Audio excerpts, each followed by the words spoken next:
Assalamualaikum warahmatullahi wabarakatuh. Kami dari kelompok 1 akan mempresentasikan tentang desain poster kami dengan materi karya seni 2 dimensi, submaterinya desain poster, dan judulnya penyuap dilarang masuk dan koruptor silakan keluar. Kelompok kami beranggotakan saya sendiri Tiara Gita Safitre, Saya Aisyah Salsabila. Saya Stevi Marti Brian Stinjak. Saya Muhammad Iqbal Al-Fikri. dan saya Miss Lenny. Saya Mila Amelia Putri. Dan saya Salman Al-Farizi. Oke, pertama-tama kami akan mulai dari pengertian dari setiap unsur-unsur yang ada di dalam desain poster kami. Yang pertama kami akan mulai dari sebelah kanan, yaitu ada 2 gambar yang digabungkan yang kami anggap sebagai logo korupsi desain poster kami kali ini.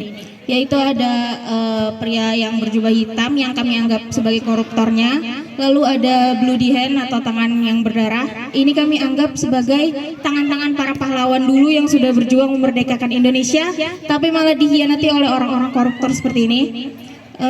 Terus di sini kami menganggap si tangan ini mengatakan bahwasannya tolong jangan rusak negara yang sudah kami bangun. Lalu ada logo pendidikan, logo OSIS sekolah, sama logo Riau.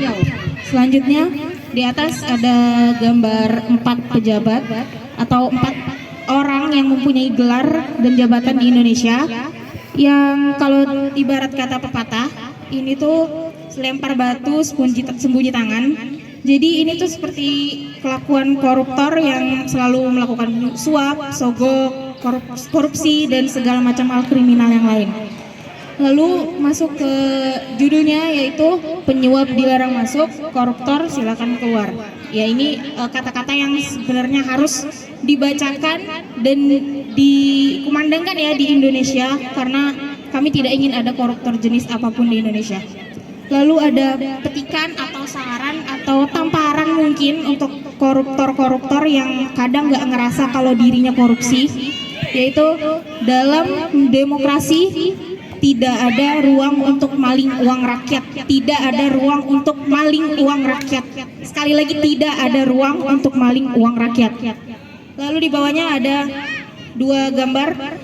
Ini diibaratkan tuh orang-orang yang sering ngelakuin korupsi, dan ini orang yang diajak untuk korupsi. Seharusnya orang-orang yang diajak atau orang-orang yang dihasut, orang-orang yang dibumbui otaknya, pikirannya, harusnya melakukan saya tidak mau korupsi. Tapi kadang nggak juga.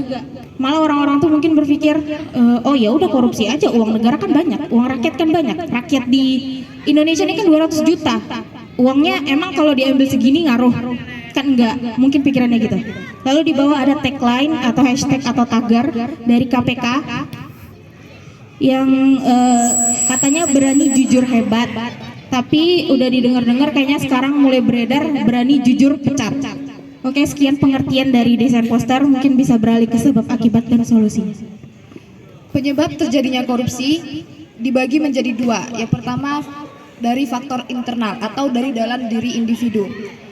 Faktor internal korupsi terdiri dari 2 aspek, yaitu aspek individu dan aspek sosial. Kualitas moral individu juga berperan penting dalam penyebab terjadinya korupsi. Adanya sifat serakah dalam diri manusia, gaya hidup yang konsumtif, dan himpitan ekonomi dapat membuat seseorang melakukan korupsi. Dalam aspek sosial, keluarga dapat menjadi pendorong seseorang untuk berperilaku korup. 2 faktor eksternal atau dari luar diri individu. Faktor eksternal korupsi terdiri dari aspek sikap masyarakat terhadap korupsi, aspek ekonomi, aspek politik, dan aspek organisasi. Sikap masyarakat terhadap praktik korupsi, misalnya dalam sebuah organisasi, kesalahan individu sering ditutupi demi menjaga nama baik organisasi. Aspek ekonomi, kondisi ekonomi sering membuka peluang bagi seseorang untuk korupsi.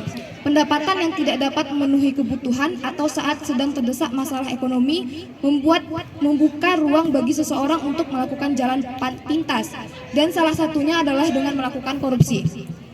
Aspek politik, perilaku korup seperti penyuapan, politik uang merupakan fenomena yang sering terjadi. Sebagai contoh, seseorang membeli suatu atau menyuap para pemilih atau anggota partai agar dapat memenangkan sebuah jabatan. Aspek organisasi, aspek-aspek penyebab korupsi dalam sudut pandang organisasi antara lain: 1. Kurang adanya teladan dari pemimpin. 2. Tidak adanya kultur organisasi yang benar. 3. Sistem akuntabilitas di instansi pemerintah kurang memadai. 4. Manajemen cenderung menutupi korupsi di dalam organisasi. 5. Lemahnya pengawasan. Berikut upaya memberantas korupsi di Indonesia. Yang pertama, perbaikan sistem. Sistem yang berjalan di Indonesia dinilai masih banyak yang memberikan peluang terjadinya tindak pidana korupsi. Agar tidak bisa melakukan korupsi, diperlukan upaya perbaikan sistem seperti mendorong transparansi penyelenggara negara yang dilakukan KPK, menerima pelaporan-laporan harta kekayaan penyelenggara negara atau LHKPN, dan juga gratifikasi. 2. Edukasi dan kampanye. Edukasi dan kampanye dilakukan agar orang tidak mau melakukan korupsi. Edukasi dan kampanye adalah strategi pembelajaran pendidikan antar korupsi dengan tujuan membangkitkan kesadaran masyarakat mengenai dampak korupsi. 3. Represif. Strategi represif ini bertujuan agar orang takut melakukan korupsi. Upaya ini diwujudkan dalam upaya penindakan hukum untuk membawa koruptor ke pengadilan. Sekian faktor penyebab dan solusi dari terjadinya korupsi. Mungkin itu yang bisa kami sampaikan dari desain poster kami yang bertemakan korupsi. Penutupan mungkin akan dilakukan oleh ketua kami, Salman Al-Farisi.